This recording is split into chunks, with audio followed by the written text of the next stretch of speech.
Welcome to Amud Yomi Shiur, part of the Jewish warfare. We have to fight with tefillah, ma'asim tovim, Torah, and wish the soldiers lots of atzlocha.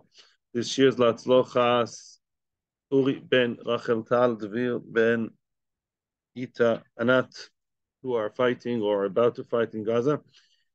In memory of my father Menachem ben Akiva, Hen Yeresha bas Ilchonon Yitzchak.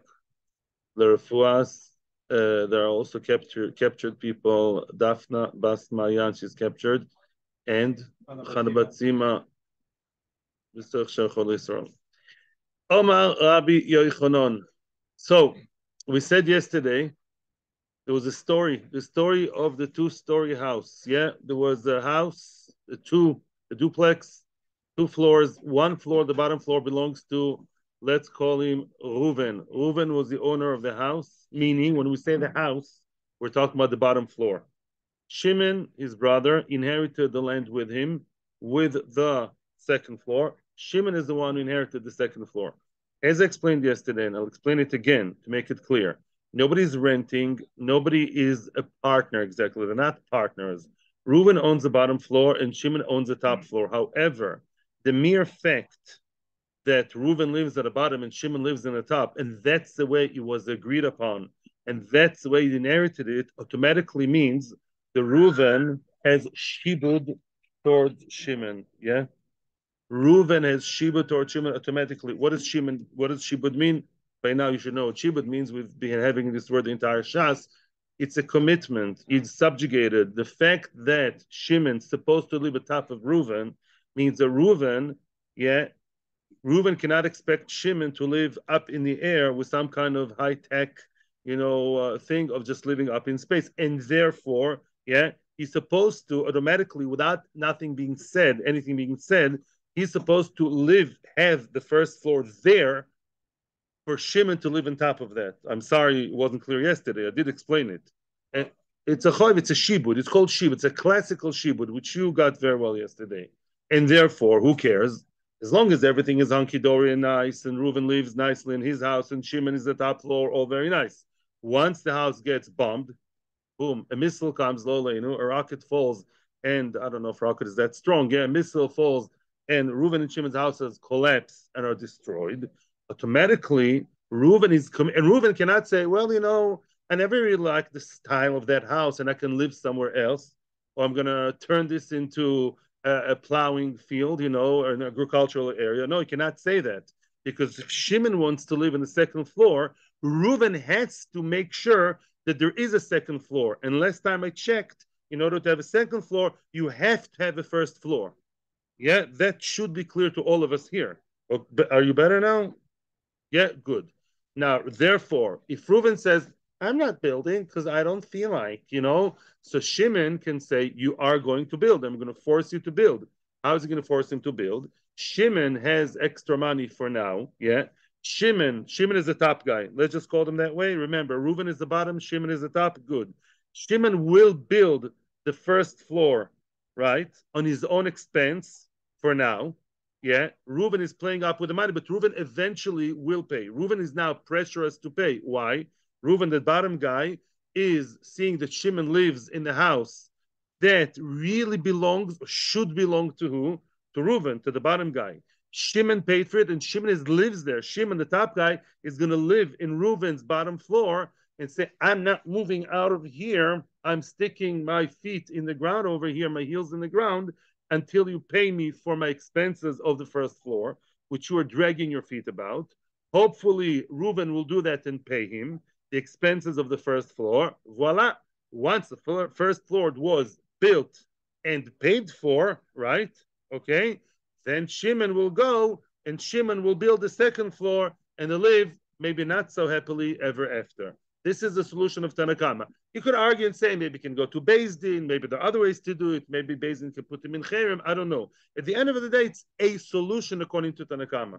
That's opinion number one. I'm happy that it's clear, I think. Yeah. Says Rabbi Yehuda, a new concept, not a very new concept, but a concept says what? Says Rabbi Yehuda, I don't like it when people are parasites, which means Although Shimon Me'ikra Din has every right in the world, as you correctly said, Baruch, yeah, to do that. On the other hand, when Reuven will eventually, let's say, he lives there for 6 months and they have this like tug of war, this passive aggressive power struggle for 6 months. Yeah, the house has been built for 6 months. At the end of 6 months, Reuven is already breaking. That's it. He gave in, and now Reuven paid the money. Paid him the $3 million. Yeah, that Shimon invested in that bottom floor. Right. So who is the owner of the house now? Retroactively, all the time, the owner of the house was Reuven. Right. Shimon didn't build it really for himself forever and ever. He built it for Reuven with the hope that eventually he'll be able to go up in life and build his second floor on top of that. So now, really retroactively speaking, what happened over here? You, Shimon, lived in Reuven's house, right? You lived in Reuven's house rent free. To live in someone's house rent free, is that good or bad? Well, depends. That is a classical case of Zen Nehene V'Zeloi Choser, which means Shimon himself has nowhere else to live. Shimon is not so cool. He's not as cool as a cucumber, and for the next 6 months, I'll just go to the Waldorf Astoria to live. No, Shimon really needs a place to live. Otherwise, he'd have to pay rent. So Shimon is nehene. Shimon is gaining financially from living in that place, right? Now, Reuven, on the other hand, is not missing anything. Reuven seems to be okay and doesn't care. And Reuven, by the way, didn't even pay for his own house yet, right? And therefore, that's a zen hene vezel choser case. Zen hene vezel choser means if I squat into, let's say I need rent, and the Chatz v'Shalom, not me, another person, a homeless person, is nowhere to be. He wants to rent a place and he has no money. He goes to someone who has rent free. He's nene. He's benefiting because he's saving on rent. But the person who owns the house has 10 houses, and this house is not for rent. This house is used by him once every 3 years when it comes from Boca Raton to Yerushalayim. Yeah, so he's not missing anything financially here. Then in Evezel Choser says Rabbi Yehuda, then in Evezel Choser you have to pay, and lechatchila definitely don't do that. Therefore, says Rabbi Yehuda, don't do that. I do not believe in that way of that means of pressure. Otherwise, what should you do according to Rabbi Yehuda? Simple solution. He tells Shimon, says Rabbi Yehuda, I give you good advice that how to create pressure without being a parasite, without being zen and Evezel Choser. Build the first floor, build the second floor, right? So now you have where to be. You have where to be. You have a place to be, which is your dream, your ideal, your place of the second floor. But quickly, go down to the first floor and live there in order to squat and make a statement, a demonstration. I'm not moving out of here until you pay. And that is absolutely fine. Why? What's the difference? Big difference. Because now we change the formula into ze loy nehene v'ze loy choser. Because I'm not called a nehene if I have other places to live. I don't have to live in your first floor. I wasn't really gaining anything financial. I have my second floor with my design and my style, which I'm dying to go into. I'm not really interested in being here because I have another place to be, which is mine. I'm only here in order to demonstrate and show that I'm not moving out of here until you pay me. And that is the loy nehene, the loy choser. Reuven is the same as always. Reuven just doesn't care. Yeah, Reuven doesn't miss anything for sure. And therefore, once you change the formula to the loy nehene, the loy choser, because Shimon has another place to live, so he's not depending on being there. It's not called a nehene. He's not financially benefiting. Then it's okay. That was Rabbi Yehuda. I said something. I'm going to say it again. If you want to ask your questions today, it's fine. Tomorrow is Thursday, and unless you want to have a shiur on Friday, which may be an option for some of us, yeah, but not good for our marriages. I think most people in the room, right? I know. So tomorrow there's shiur, Thursday there's a shiur on Sunday, but we're behind. So Thursday and Sunday will have to be in North Korea. Not a good place to be. I'm saying, but you can ask your questions today, up to you. But Thursday and Sunday will have to be just different kind of shiur. Continue. Rabbi Yochanan. Fine. What?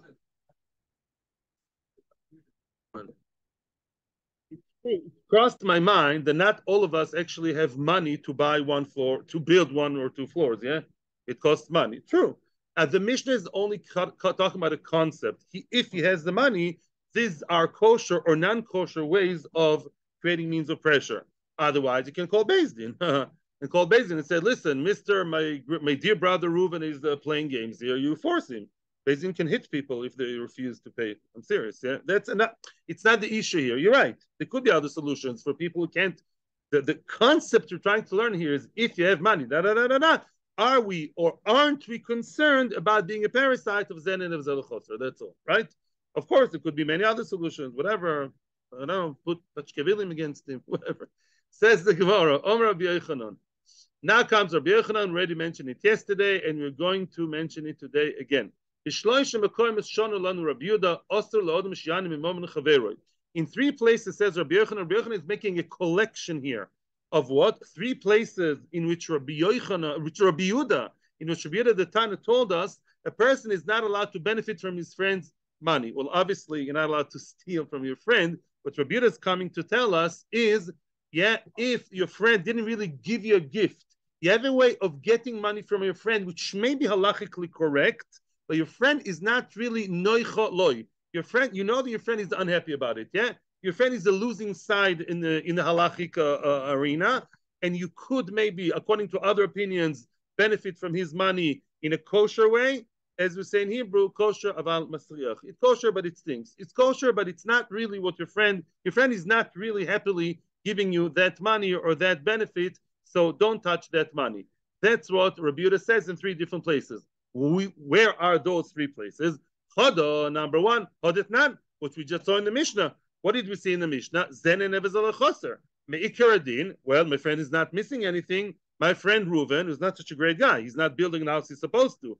That's Reuven. Plus the fact that Reuven is what? Reuven is not missing anything. He seems to be absolutely fine living somewhere else. Meanwhile, and he didn't build a house yet, didn't even pay me yet. So I have every right in the world to live in a place which is his. Because again, once Reuven paid Shimon at the end of, let's say, 6 months, retroactively, the house was always Reuven's. You have to bear that in mind. So maybe Reuven doesn't really care. Says Rabbi Yehuda, doesn't smell nice, doesn't schmeck okay. The fact that you are nehene from him and he's not, and you are benefiting without paying him, although me'ikra din, I'm not supposed to pay because anyhow he shouldn't care, but Reuven may possibly yes care. Because Reuven can say, this is my house. True, you built it. Thank you very much. I paid you in full.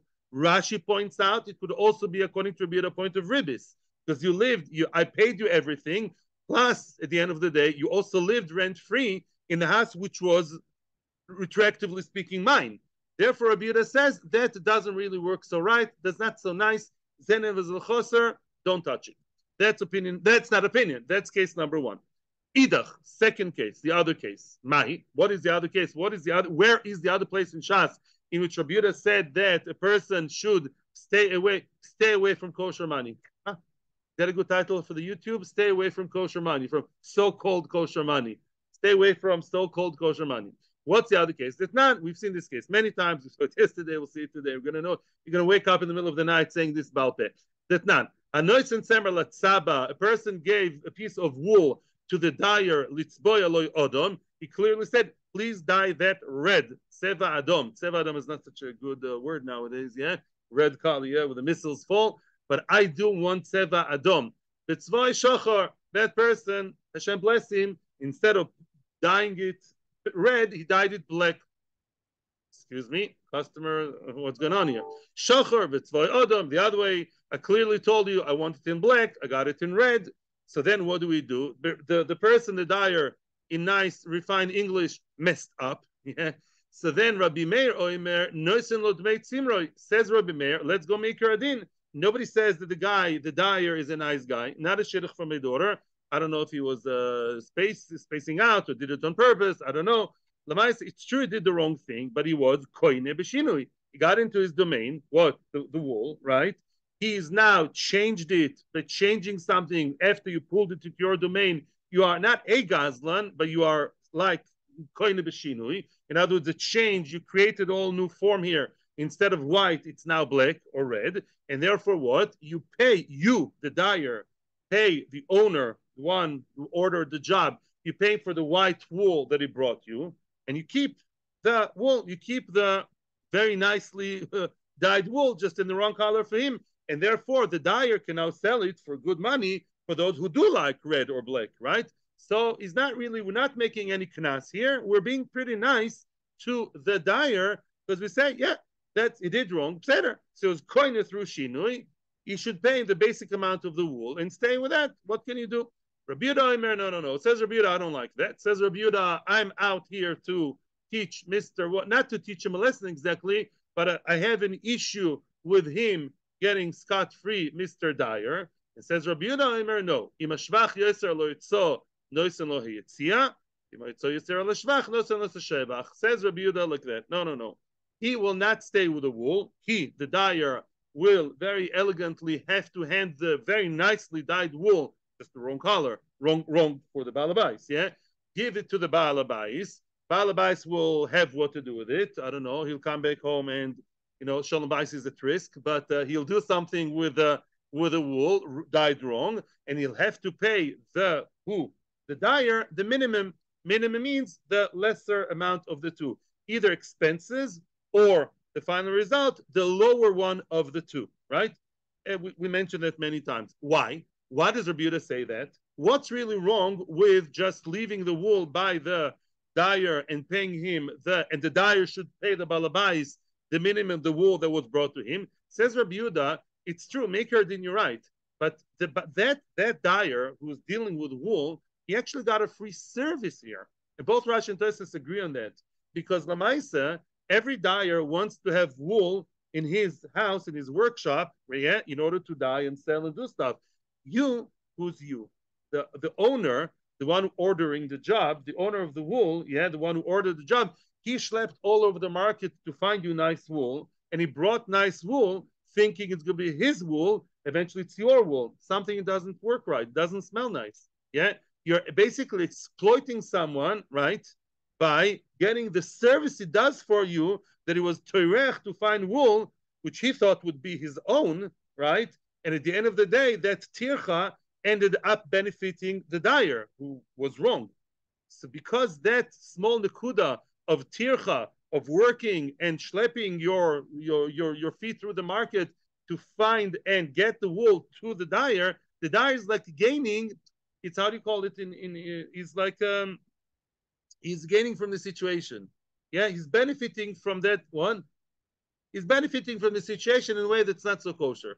Yeah, that wasn't the kavana of Mr. Wool owner. He's going to schlep and find a nice wool with a nice size that eventually will end up with your hands, in your hands. You paid him for the basic wool, but you didn't pay him for the tircha.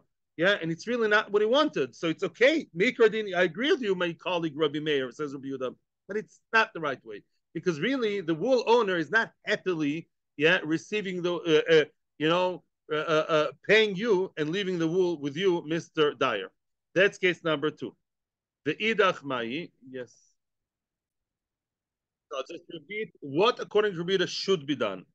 Mr. Wool owner should get the wool and grit his teeth saying, I ordered black or whatever, but I do want the wool. If he wants to, he has the right to retrieve and get back the wool dyed wrong, and he will sell it to other people. Maybe his wife is going to like that color all of a sudden, whatever, he'll manage. And how much should he pay the dyer? Obviously, he doesn't pay him in full because the dyer messed up. You'll pay him, let's say the expenses were 200 shekels. Rashi says, in today's term, the electricity, the machinery, the dye, the wool, the whatever, that is, let's say, 200 shekels. And let's say the wool itself, in its new, beautiful, shiny red form, is 400. So you pay him only 200. But let's say the expenses were 200, and now the price of red wool went really down, and it's only 100. There's a loss. The result is only worth 100, then you pay him 100. You always pay him the least of the two, either the expenses and the effort or the result. Yeah, enjoy the free world as long as you can. Yeah. Yeah. Idach Mahi. What is the third place? Because Rabbi Yochanan is like collecting and collating here 3 places in which Rabbi Yehuda says not be nehene from your friend's money. What is the third case? Mahi. That not. It says in Bava Kuf Sameches Mishapora. It says in the Mishnah over there Mishapora Miktsas Choivoy. Let's say a person owed his friend, money, and there is a shtar. Reuven borrowed from Shimon a nice small amount of $1 million. Yeah, $1 million. And he was porea some of it. He was porea, let's say, $500,000 was already paid. Now, obviously, the shtar still says you owe me $1 million, and half was already paid. One easy way is to write a receipt. It's too hard for them to write a receipt, says Rashbam over there. I don't know why. Maybe receipts are, I don't know. The receipt is difficult, maybe with Eidim, Bezdin. I don't know. They did not opt for a receipt. So now the borrower is in huge danger. He already paid half, but the shtar says falsely that what? That he owes 1,000,000. Oh, yeah. That's a very bad place to be. So the borrower is not he's not such a fool. Yeah, he's not foolish. What does he say? I don't want you, Mr. Lender, to have that not exactly true star in your hands. I want you to put it in the hands of an escrow of a third party, and therefore, mishapar miktsas the hishlish et shtoroi. Hishlish means he put it in the hands of a shalish. He put it in the hands of a third party, like shalish. Do you know that in Hebrew shalosh means three? Oh, absolutely, yeah. So therefore, he put it in the hands of a third party, like an escrow place, a third place, and he says, I trust the third party to know what's going on. That third party will never show me the star, right, and demand 1,000,000 because he has no interest against me. He'll never demand 1,000,000 while I already paid 500,000, right? So that's all very nice. However, the Omer Loi, now he told the lender in order to appease the lender, he said something really crazy. What did he say? Because this is now he's in the third person's hand, and Mr. Lender is concerned that that's going to schlep forever. He feels he lost control of the halva because it's by a third party. Says the loiv, the borrower, don't worry.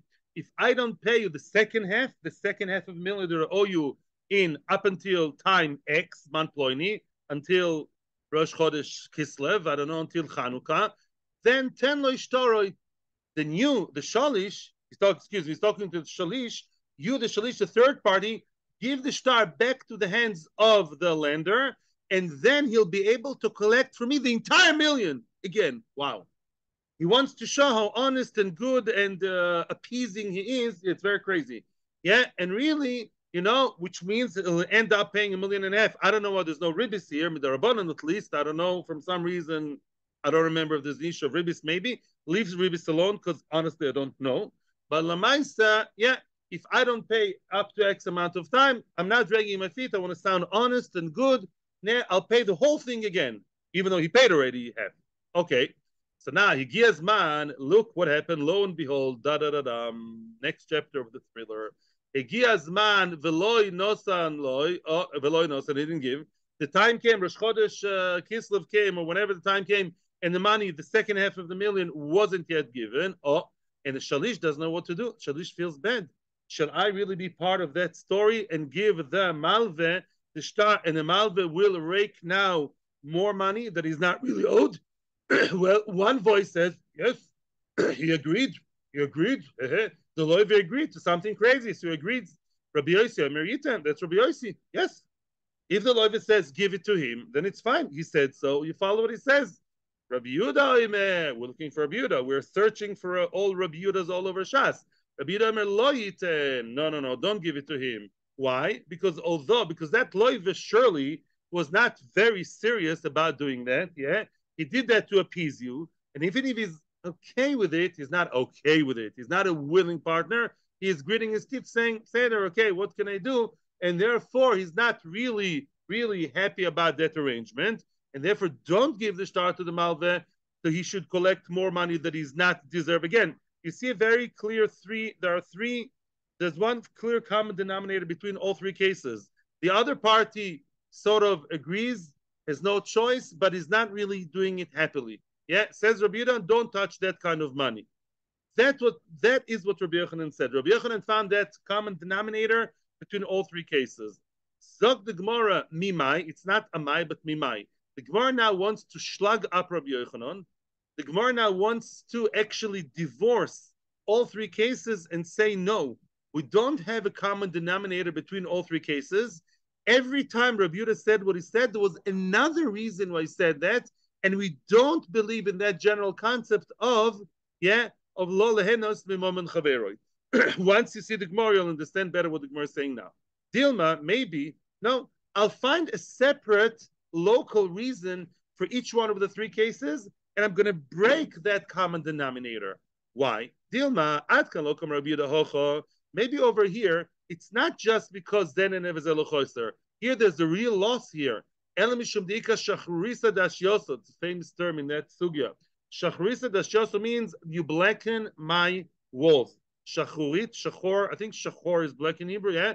The ashyosa are inner walls. Guda is an outer wall, ashyosa are inner walls, yeah? In other words, says Reuven to Shimon, It's not just about the fact that you lived rent-free in my house. You built me a very nice, beautiful home half a year ago, right? True. Okay, thank you very much. And now regret, and now I'm paying you. But during those 6 months, you used it. You really used it. And the ashan, the smoke, yeah, whatever, from the tanur, from me smoking, wherever that is, the kids are there's wear and tear. Now my walls are not as white and beautiful and pristine as they were. And you want me to pay you like a nice new house. Because you claim I built you a new house and make her din, you're right. Yeah, you built me a new house, but you managed already to make it look old in half a year. Look, you're 3 years old, is the next Picasso. Look at the walls, or so he thinks, right? Okay, very nice. So therefore, what? Therefore, that shachrisa yashosa is a certain element, of loss here, and that's why Rabbi Yehuda says, I consider that as loss, and therefore I say that the bottom guy cannot live, the top guy cannot live in the bottom floor. Well, Chachamim don't view the blackening of the wall as something so distinctive. But Lamais, it's not complete zen and a zeloy choser. It's not a classical case of zelo choser. He didn't lose anything, didn't miss anything. Let's say that homeless guy who came to the richest guy in Yerushalayim, and the rich guy does need that house, but the homeless guy made it a bit used and dirty and not as fresh looking, so then there is a certain loss here. It's not mamish then and it was purely zelo choser. It's not a pure zelo choser. Maybe that's Rabbi Yehuda said that. It's not that he believes that in a zelo choser has to pay, but other he believes that this is then a zeh choser. Maybe that's why. You see the shift of gears over here? That's case number one. Inami. Now, what about the second case? Let's continue and break that dogma through and through. What's the next case? Well, he was ordered to paint red, the dyer, and he painted or he dyed black, yeah. Then what do we say? You say it's because he was toreach in the market to bring him the wool, and he's not so happy about the fact that I schlepped my feet and now he's getting the wool that I schlepped in order to buy. Maybe the reason is different. Bishum de kamishane. Maybe Pashut, it's a knas. It's a knas because he changed. We're angry with the person who changed from what he was supposed to do. Batanan, we saw in the Mishnah in the beginning of Umlin, I think, or Poilim, Kol Mishane, Yodala Tachtoino. Whoever changes from the norm, whoever changes from the original agreement, Yodala Tachtoino. Yodala Tachtoino means it's going to lose. Meaning it's not because we're being super moral. Let me define it like that. Not like you thought, Rabbi Yochanan, we're whispering in the ear of the what's his name, of the dyer, and we're saying, listen, Mr. Dyer, it's not nice to take the money of the other guy, the wool of the other guy, even if you pay for the wool, because Lamaisa is not giving you that happily because you slept through it. That's not the reason. The reason is because you changed. You were told to dye black and you dyed red. That's like kind of not the best American, even Israeli, customer service, yeah, over here. And therefore, we outright fine you. You get a fine for just behaving naughtily. You did the wrong thing. You changed. You changed from what was originally agreed, changed from the norm, changed from everything. We Poshet want to cancel you, want to fine you for not doing the job. That's it.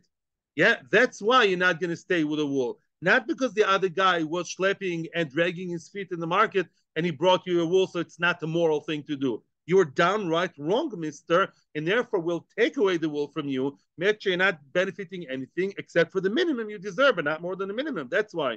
But it's not because of that being super moral with the guy to tell him don't benefit from your friend if his friend is not so happy.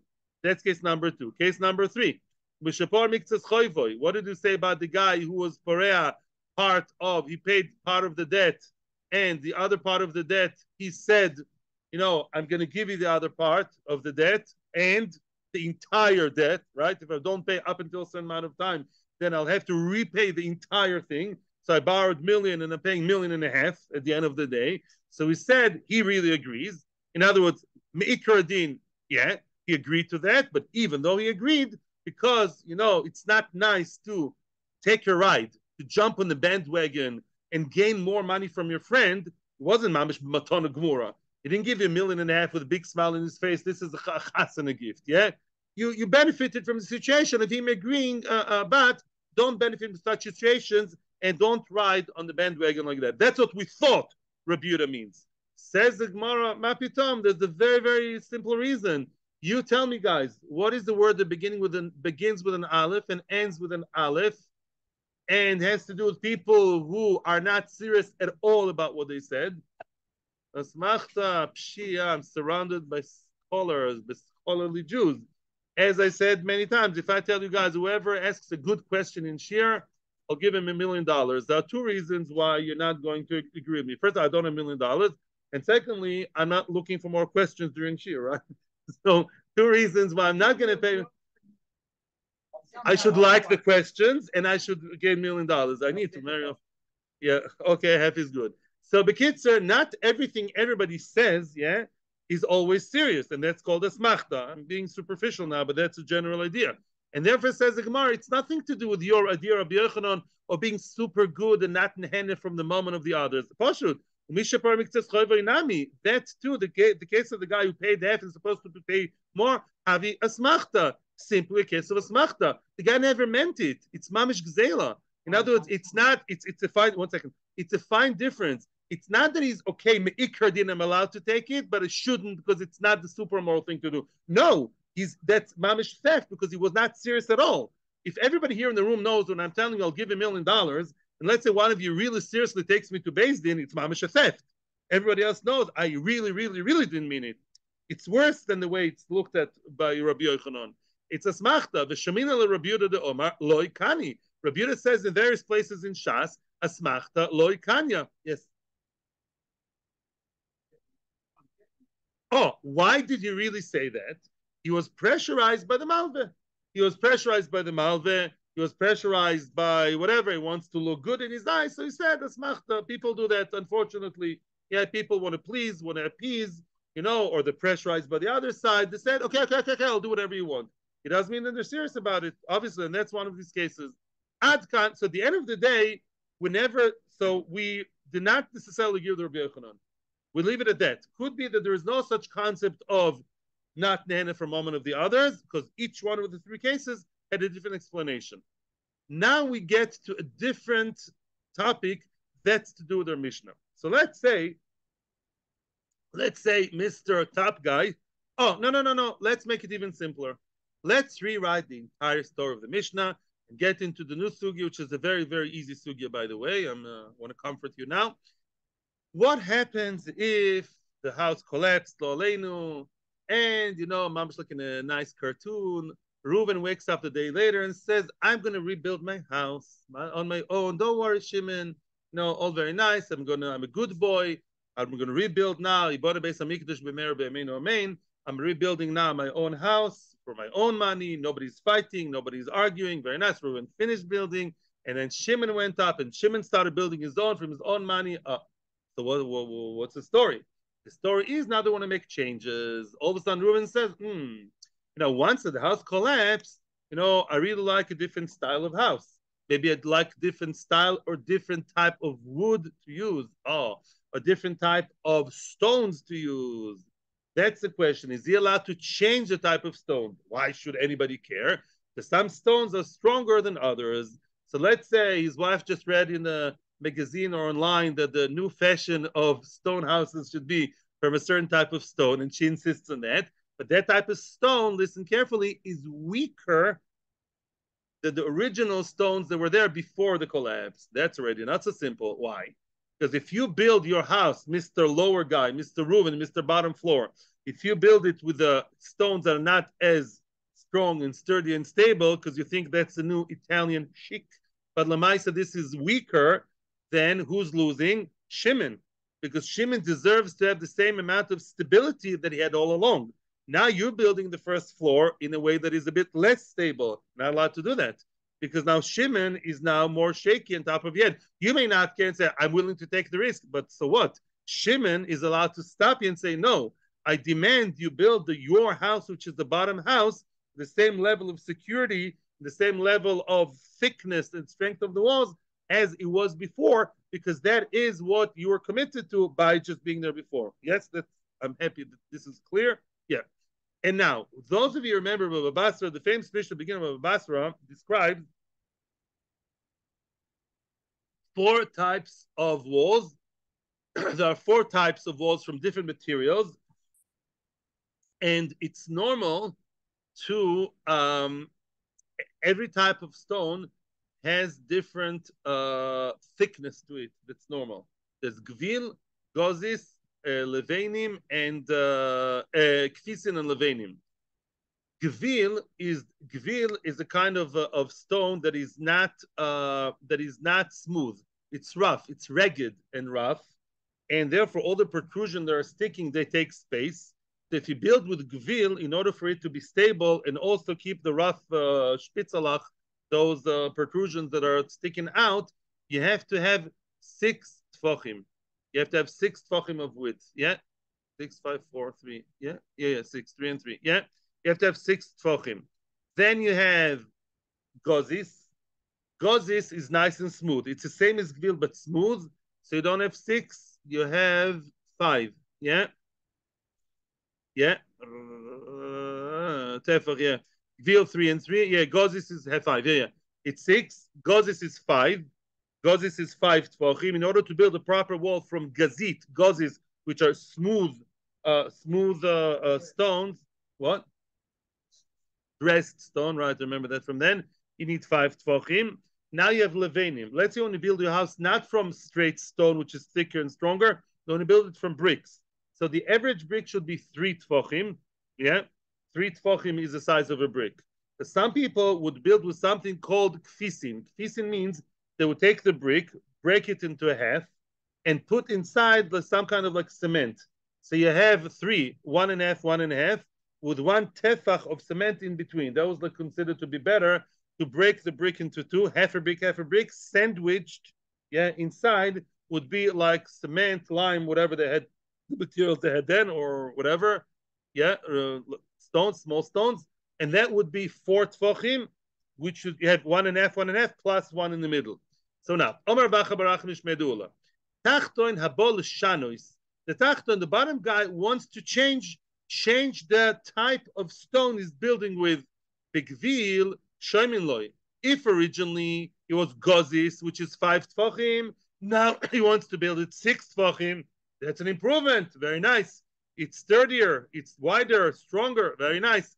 The gozis and shoymin loy. But if originally it was 6 gvil, now it's 5 of gozis, you don't listen to him. You're making it 1 tefach smaller, 1 tefach thinner. No. The top guy can say, I always relied all my life on a 6 tefachim wall. Now you're building it 5. Bad news. No, I'm not agreeing to that. And you can stop him, take him to BSD Don't.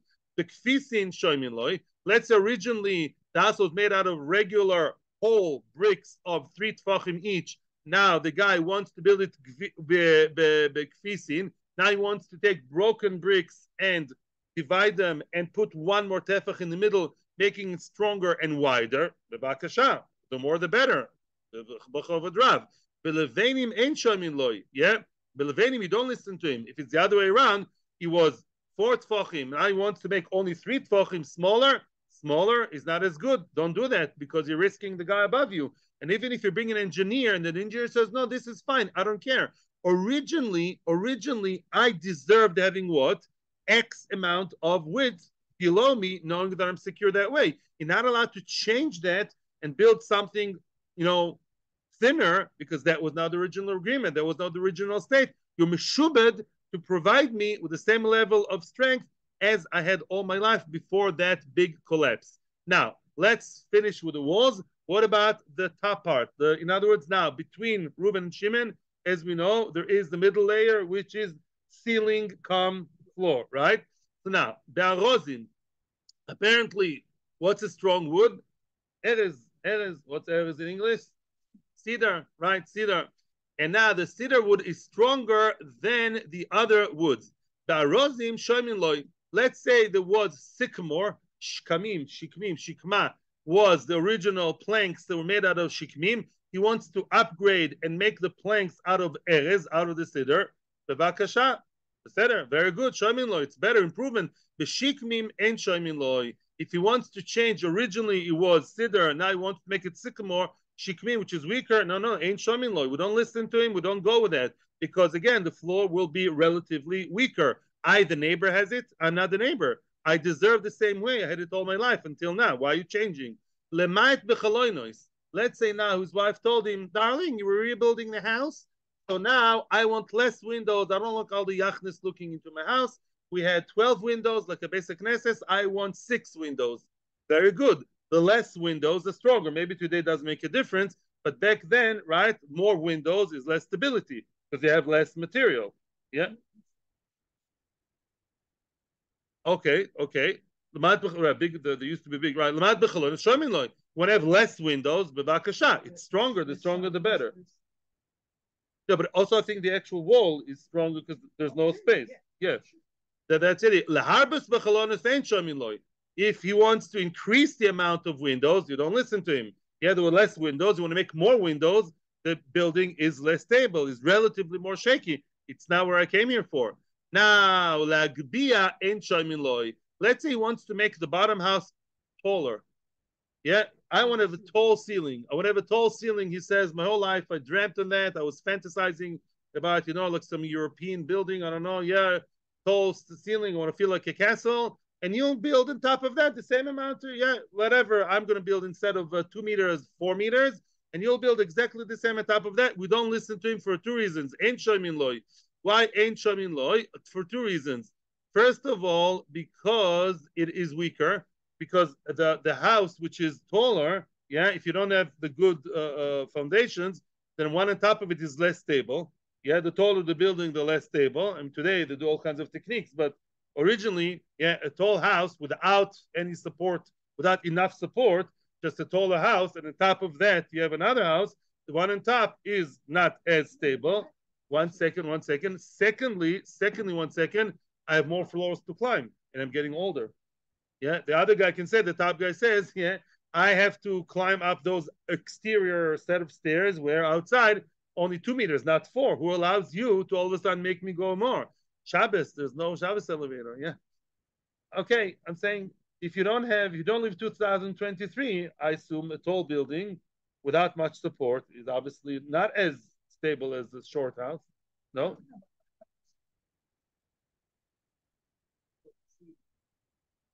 You could, but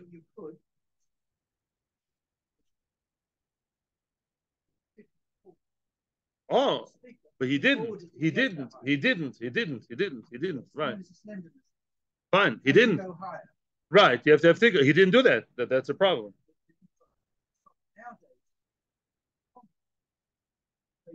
That's nowadays. Mm. Okay. Now the same store exactly. Yeah.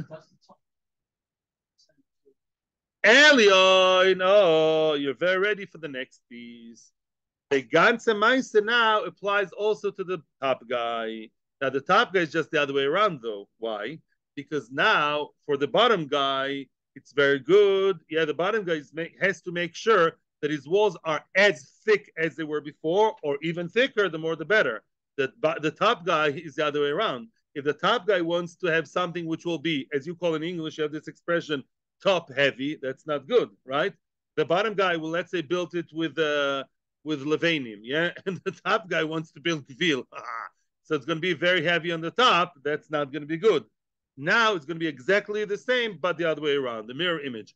Elyon Shabalashanos, the top guy, he's the one who is now dreaming of, once it collapsed, I'm going to have a whole different design of Feng Shui. Elyon Shabalashanos, Begazis Shoiminloi. If he wants to make it Begazis, which is less than Gvil, shorter than Gvil, great. The shorter, the lesser, the better. The lighter weight on the bottom guy is better for the bottom guy. He's not scared that you're going to fall all over him. Begvil and Shaminloi. But if he wants to add that one tefach for the protrusions to make it a 6 tefachim business instead of 5, no. I'm not willing to have one more tefach on top of my head, says the bottom guy. Stop it. The kfisin and Shaminloi, the levenin Shaminloi. The same idea with the kfisim and levenim. If it was 3 tefachim, you can't make it 4. If it was 4, you can make it 3. The less, the better for me, says the bottom guy. And you have to take care of me. Either build the same as before or smaller. Very good. The Let's say he wants to build his ceiling of the top guy from something very heavy. And he says, no, arozim. I want thick arozim on my head. I want to feel secure and nice. And I don't care. I'm willing to take the risk that heavy ceiling is going to fall. Thank you very much. But your friend underneath is not willing to take the risk, and you can't force him to do that. And that's the same idea. What about the windows? If the top guy wants to have more windows, bevakasha. More windows on top of the bottom guy means less weight. Less weight. Oh, great, amazing, very nice. I'll come and drink coffee with you. Lemait bechalonis and shomin. If he wants to have less windows, we don't listen. Yeah, let's say originally there were 12 windows, so there's less weight on the head of the bottom guy. Now he wants to have only 6 windows. He wants to stuff the walls, right? And have less windows. He's not allowed to do that because the bottom guy can complain. Lagbia ain't shomin loy. Let's say the top guy wants to have a higher ceiling, but higher ceiling also means more material. The walls are bigger. Instead of 2 meters walls, you're going to have 4 meters wall. There's much more material on the head of the bottom guy. Can't do that. If he wants to have his floor instead of 4 meters, 2 meters, oh, great, very good. The bottom guy is very happy that he has less weight on his head. So it's exactly the same, but just the opposite from the top to the bottom. The top guy is not supposed to add weight. The bottom guy is encouraged to add weight. Now, what about now a whole new case over here? Now, comes the following question. Let's say, as Ellen said, not everybody has money to rebuild, not temporarily, not forever. The house collapsed, and Loli, these people are not exactly kablan, and they don't have money to rebuild the house. So, what? No insurance and no money, right? Yeah, okay. Even today, not everyone is insured. Many people are, but none of them has the ability, the means to build the house. What are they going to do? Now they inherited the land, right? One could argue and say, no, let's first see what they're trying to do. According to Rashi, they want to either sell the house, they want to sell the house, they want to sell, not the house, excuse me, there is no house. They want to sell the land. What are they left with? A piece of land. They have the land has value. The land has value. The land, the land, nothing happens to the land. And the land itself, they clear the rubble, the rubbish, whatever. Now they have a piece of land. Very nice, want to sell it. That's the case. According to Tosfos, they don't want to sell it because Tosfos says that we're going to see soon. It's too simplistic to talk about selling for reasons we're going to see. They want to change that into agricultural land. Where are they going to live is a good question. Each one is going to a shviger, suffer through life. And what? But together they're going to change it, to rezone it, make it into what? Agricultural area. Who doesn't love, some good tomatoes? We're going to now plant tomatoes there and live happily ever after. Now, what's the question? One could argue and say, listen, the one of the bottom floor is really the owner of the land, because the land is the bottom floor is the one connected to the land. The one above him, maybe he doesn't have his share in the land. Not as much, because really the owner of the land, no, it's not. The owner of the land is the bottom guy. He built his house on the bottom, and the top guy is just the guy who owns a piece of apartment or residential area on top of the bottom guy. The assumption is that the ownership of the, one second, wait till the Mishnah and then you'll get your question straight. The assumption is that the ownership of the land is really the ownership of the bottom guy. He's the one who's allowed to walk around there and do stuff there and plant there. He has the gardens. It belongs to the bottom guy. The top guy is allowed to walk through the garden to his own second floor, but nothing more than that. The second guy is not an equal partner in the ground. The ground belongs to the bottom guy. The top guy is just the second floor resident owning the second floor. That's what we assume now. Wait a minute. The question is, let's say they sold it, or now they want to divide it, and now they want to have the land divided between them. Tanya, we skip the parentheses. Rabbi Nosson Oimer, I would read the parentheses first time in my life, literally. Look at the round brackets. Tanya, eno lezeh velo lezeh, eno leba'al aliyah bekarka klum. According to one opinion, which is erased, but there is such an opinion somewhere, the top guy doesn't own anything, doesn't own one bit of the land. The land belongs to the bottom guy, so we assume, and the top guy that's it. He's just a second floor residence. He has nothing to do with the actual ground. The ground is where the first floor was built, so that's the ownership of the ground belongs to the first guy. The second guy that has nothing to do with land underneath. Tanya, Rabbi Nosson Oimer, no. Rabbi Nosson disagrees with that and says as follows. The bottom guy let's say they sell the land, or they redesign it to be cultivated. The bottom guy gets 2/3, and the top guy gets 1/3. And the question is why? Wait a minute. And others say, other people arguing in Rabbi Nosson, they say similar idea but different numbers. The bottom guy gets 3/4, the top guy gets 1/4. We still don't know why.